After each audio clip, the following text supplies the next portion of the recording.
মতুয়া ভোটারদের যাদের নাম বাদ গেছে হেয়ারিংয়ে, তাদের আমি আশা করি তাদের হেয়ারিংয়ে নাম আসবে এবং সিএর নাগরিকত্ব পাবে। তারা 26-এও বলেছি হেরো মুখ্যমন্ত্রী, কম্পার্টমেন্টাল মুখ্যমন্ত্রী, ঠিক আছে, এই মুখ্যমন্ত্রীর কোনো অস্তিত্ব নেই। ভুয়ো মুখ্যমন্ত্রী, ভুয়া মুখ্যমন্ত্রী, এই মুখ্যমন্ত্রী ফক্সি মুখ্যমন্ত্রী, এই মুখ্যমন্ত্রী মানুষের ভোটের দ্বারাই নির্বাচিত হয়। শুধু চেয়ার থাকবে, মুখ্যমন্ত্রী পদটা থাকবে না। চেয়ারটা কালীঘাটের ওই ভাঙা চেয়ারে বসবেন উনি, নবান্নই বসবেন, নবান্নই বিজেপির মুখ্যমন্ত্রী। নির্বাচনে বড় বড় মুখেতাং জগতাং মাগি, চোরের থেকে কি শুনবেন আপনি? হ্যাঁ, সারদা নারদা যে স্যান্ডো গেঞ্জি পরে বডি দুলিয়ে এলিয়ে টাকা নেয়, কাগজপত্র দেখাবে, তাদের ক্ষেত্রে তো কোনো প্রবলেম অসুবিধে নেই। আমি ডকুমেন্টস দেখাবো, আমি ভারতের নাগরিক, আমি কাগজ কেন দেখাবো? ভারতে থাকবো, ভারতের কৃষ্টি কালচার সংস্কৃতি, আমাদের জান মান শান, সেই ভারতীয়কে আমরা বরণ করে নিয়েছি। এবং আরেকটা কথা আপনাদের সংবাদ মাধ্যমের মধ্য দিয়ে বলতে চাই, ওপার বাংলা অর্থাৎ বাংলাদেশ থেকে অত্যাচারিত হয়ে তো কোনোভাবে রোহিঙ্গা অনুপ্রবেশকারী বাংলাদেশিদের আমরা মানতে পারবো না, আমাদের ভালো হবে না। কেস খাবে কে রহিম চাচা, কেস খাবে কে আব্দুল চাচা, মমতা ব্যানার্জির কিছু যায় আসে না। যারা দেশকে ভারত মাতা বলেছে তারা এদেশে থাকবে, এদেশে আছে, তারা এদেশের নাগরিকত্ব যেমন ছিল তেমনই থাকবে, তাদের ভয় পাওয়ার কোনো কারণ নেই। এই সিপিএমের আতেলগুলো যারা বলেছিল কাগজ আমি দেখাবো না, যারা শূন্য থেকে শূন্য হয়েছে, আর দেখবেন তৃণমূল কংগ্রেস এবং সিপিএম একে অপরের পরিপূরক হয়েছে। সিপিএমের অবস্থা এখন বিরিয়ানির হাঁড়িতে লাল কাপড়ে মোড়া। ভারতীয় জনতা পার্টি, বাংলার জনগণ এটা স্বীকার করেছে, মেনে নিয়েছে। আগামী 26-এ তৃণমূল ভার্সেস ভারতীয় জনতা পার্টির লড়াই নয়, সংখ্যাটা বাড়বে। শুনুন, রোহিঙ্গা অনুপ্রবেশকারী মমতা বন্দ্যোপাধ্যায় 14 বছরে মৃত ভোটারকে এদের মায়া ছাড়তে পারেনি, এদের আস্তারাও এসেও ভোট দিত। যাদের ভোটার তালিকা থেকে নাম বাদ গেছে এরা তৃণমূলকে ভোট দিত, এরা তৃণমূলের ভোটার, এরা বাংলাদেশি, এরা রোহিঙ্গা, এরা অনুপ্রবেশকারী, এরা মৃত ভোটার। তৃণমূল কংগ্রেস এই ভোটটা নিয়ে জয়লাভ করতেন।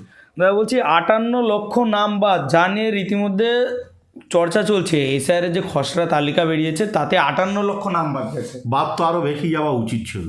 নির্বাচন কমিশন বিএলওরা কীভাবে কাজ করেছে আমি বুঝতে পারছি না। ইন্টার ডায়মন্ড হাবড়ায় ভুয়ো ভোটার, মৃত voter, triple entry, double entry একটা কেউ বাদ যায়নি। সেখানে ভাইপো বাহিনী বিএলওদের ভয় দেখিয়ে তাদেরকে ভীত সন্ত্রস্ত করিয়ে এবং ভুয়ো ভোটারের নাম বাদ দিতে দেয়নি এবং মৃতদের ডেথ সার্টিফিকেট ইস্যু করতে দেয়নি। তো আরও বাদ যাওয়া উচিত ছিল। পশ্চিমবাংলায় যেভাবে ভুয়ো ভোটার, যেভাবে মৃত ভোটার, যেভাবে double entry, triple entry voter, যেভাবে রোহিঙ্গা ভোটারদের আতুরঘর পশ্চিমবাংলায়, এই সংখ্যাটা 1 কোটিতে যাওয়া উচিত ছিল পশ্চিমবাংলার ক্ষেত্রে। কিন্তু কেন, কিভাবে নির্বাচন কমিশন কাজ করেছে, আরও নির্বাচন কমিশনের সজাগ হয়ে রেকটিফাই করা উচিত। এখনো তো হিয়ারিং এর জন্য ডাকবে অনেকে। হ্যাঁ, ডাকবে। আমার দৃঢ় বিশ্বাস স্বচ্ছ ভোটার তালিকা পশ্চিমবাংলায় তৈরি হোক।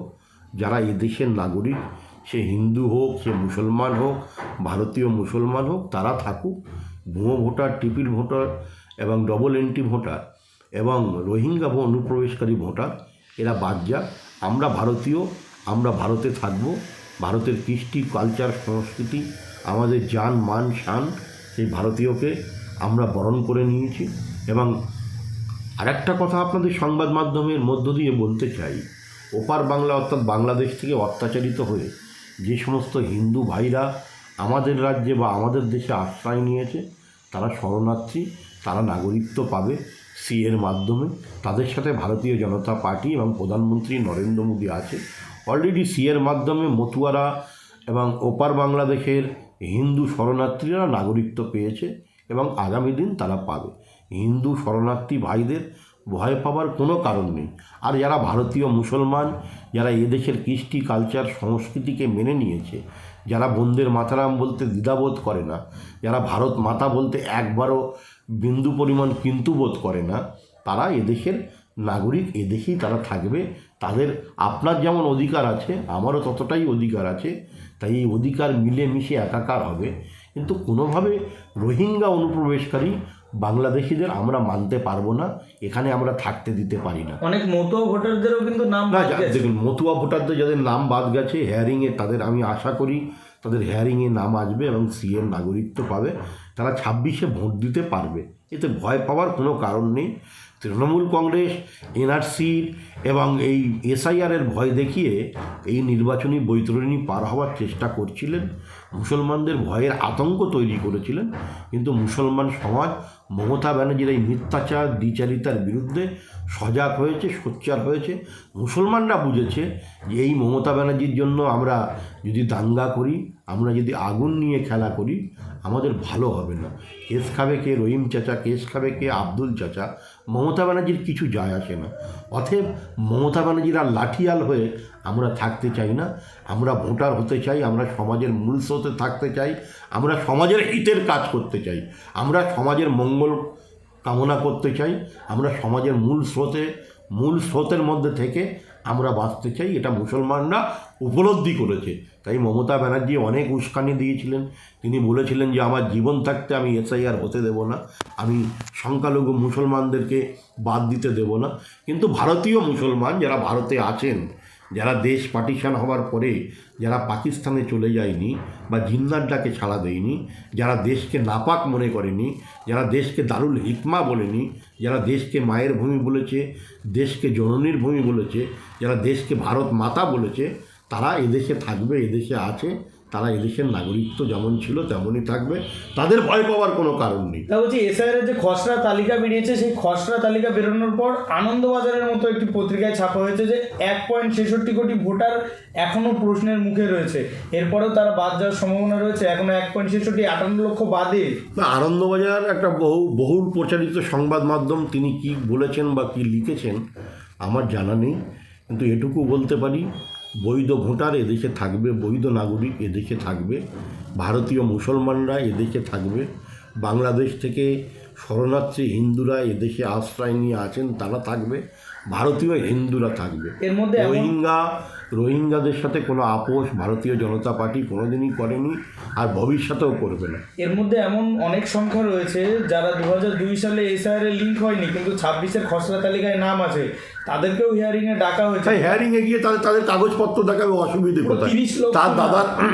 তার বাপ দাদা 14 পুরুষের কাগজপত্র আছে, 2002 সালে ভোটার লিস্টে তাদের নাম আছে, তারা কাগজপত্র দেখাবে, তাদের ক্ষেত্রে তো কোনো প্রবলেম অসুবিধে নেই। আমি ডকুমেন্টস দেখাবো, আমি ভারতের নাগরিক, আমি কাগজ কেন দেখাবো না?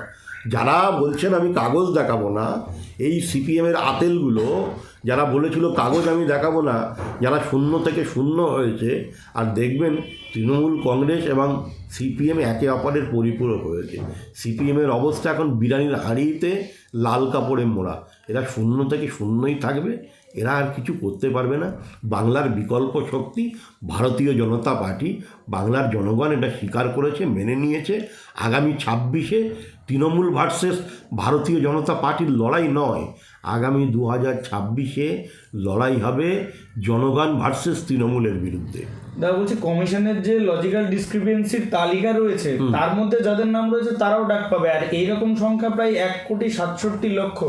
হিয়ারিংয়ে আসবে ভাই, আমার বাপ দাদা 14 পুরুষের যাদের ভোটার লিস্টে নাম আছে, যাদের আছে, তারা হিয়ারিংয়ে প্রমাণ দেবে যে ভাই আমার নাম আছে। এটা তো খসড়া তালিকা বেরোবে, পরে ফেব্রুয়ারিতে যে ফাইনাল তালিকা বেরোবে, সেখানে কতজন বাদ যেতে পারে বলে এই সংখ্যাটা বাড়বে। শুনুন, রোহিঙ্গা অনুপ্রবেশকারী মমতা বন্দ্যোপাধ্যায় 14 বছরে মৃত ভোটারকে এদের মায়া ছাড়তে পারেনি, এদের আত্মারাও এসেও ভোট দিত, শ্মশান থেকে কবর থেকে এসে তৃণমূল কংগ্রেসকে ভোট দিয়ে যেত। স্বাভাবিকভাবে সেই আত্মারা আর ভোট দিতে পারবে না, আত্মার মায়া কাটিয়ে উঠেছে। তাই আত্মাদের আর ভোট দিতে না পারার ক্ষেত্রে নির্বাচন কমিশন যে ভূমিকা নিয়েছে এটা নির্ণায়ক ভূমিকা, এই ভূমিকাকে আমরা স্বাগত জানাই। দাদা বলছি যে ভবানীপুরের মিত্র ইনস্টিটিউশন 207 নম্বর বুথ, যেটা মমতা বন্দ্যোপাধ্যায়ের বুথ, সেখানে প্রায় 127 জনের নাম বাদ গেছে, আর উল্টো দিকে দেখতে গেলে যে শুভেন্দু অধিকারীর বুথে মাত্র 11 জনের নাম বাদ গেছে। আমি তো বলেছি, আগেও বলেছি, হেরো মুখ্যমন্ত্রী, কম্পার্টমেন্টাল মুখ্যমন্ত্রী, ঠিক আছে, এই মুখ্যমন্ত্রীর কোনো অস্তিত্ব নেই। ভুয়ো মুখ্যমন্ত্রী, ভুয়া মুখ্যমন্ত্রী, এই মুখ্যমন্ত্রী ফক্সি মুখ্যমন্ত্রী, এই মুখ্যমন্ত্রী মানুষের ভোটের দ্বারাই নির্বাচিত হননি। স্বাভাবিকভাবে ওই ভবানীপুরের দিকে তাকালে এবং তার আর এক ভাই ফিরাদ হাকিম ববি বন্দর এলাকায় তাকালে ভোট সংখ্যাটা অনেক বেড়েছে। ফিরহাদ হাকিম এই প্রসঙ্গে যখন ফিরহাদ হাকিমকে বলা হয়েছে তখন ফিরহাদ হাকিম তো বলছেন যে বন্দর এলাকায় এমন কোনো বিজেপি নেতা জন্মায়নি যে আমাকে হারাতে পারবে, আপনারা এসআইআর করে যতই নাম ভাই নির্বাচনে ওরা বড় বড় মুখেতাং জগতাং মাগি, চোরের থেকে কি শুনবেন আপনি? হ্যাঁ, সারদা নারদা যে স্যান্ডো গেঞ্জি পরে বডি দুলিয়ে হেলিয়ে টাকা নেয়, সে চোর আবার বড় বড় কথা বলছে। হ্যাঁ, ফিরহাদ হাকিম বলছে যে পোর্ট এলাকায় এমন কোনো বিজেপি নেতা জন্মায়নি যে আমাকে হারাতে পারবে, আপনারা যতই এসআইআর করে নাম পাবেন। তৃণমূল কংগ্রেস, আমি আপনাকে বলি, তৃণমূল কংগ্রেস, এই ফিরাদ বলুন আর এই মমতাজ বেগম বলুন, এবারের নির্বাচন মানুষের নির্বাচন, মানুষ ভোট দিয়ে এদেরকে পরাজিত করবে। বাংলার প্রত্যেকটি জেলাতেও লিস্ট, যা কমিশন লিস্ট দিয়েছে যে কত কত নাম বাদ গেছে, দেখা গেলে প্রত্যেকটি জেলাতে প্রচুর নাম বাদ গেছে, যারা এর আগে ভোটার তালিকায় এর আগে যখন তৃণমূলকে ভোট দিত, এই যাদের ভোটার তালিকা থেকে নাম বাদ গেছে এরা তৃণমূলকে ভোট দিত, এরা তৃণমূলের ভোটার, এরা বাংলাদেশি, এরা রোহিঙ্গা, এরা অনুপ্রবেশকারী, এরা মৃত ভোটার। তৃণমূল কংগ্রেস এই ভোটটা নিয়ে জয়লাভ করতেন। এবারে সাফসুতরা একটা ভোটার লিস্ট তৈরি হয়েছে, এই ভোটার লিস্টের মাধ্যমে ভারতের নাগরিক, আমার রাজ্যের নাগরিক, দেশের নাগরিক, তারা ভোটদান করবে, তারা ভোট প্রদান করবে। এই এসআইআর প্রক্রিয়া সম্পন্ন হওয়ার পরে 26-এ যে ভোট হবে সেখানকার চিত্রটা আপনার কি কেমন মনে হচ্ছে, কি কেমন হতে পারে? মমতা ব্যানার্জি পশ্চিমবাংলায় আর থাকবে না। মমতা ব্যানার্জি শুধু চেয়ার থাকবে, মুখ্যমন্ত্রী পদটা থাকবে না। চেয়ারটা কালীঘাটের ওই ভাঙা চেয়ারে বসবেন উনি, নবান্নই বসবেন, নবান্নই বিজেপির মুখ্যমন্ত্রী বসবেন।